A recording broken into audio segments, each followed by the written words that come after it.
means a lot to be able to come in and see them smile and be excited about, you know, seeing us come in and visit them.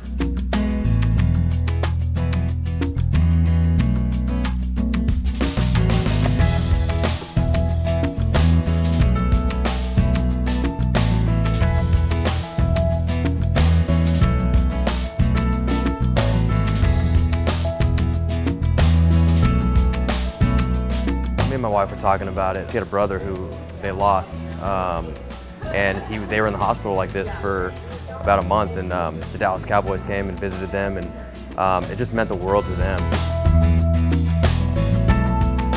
Oh, it was great. You know, some of these kids go through a lot of rough days, and to see them smile and have a smile on their face and laugh and you know, talk a little bit to us was a great feeling.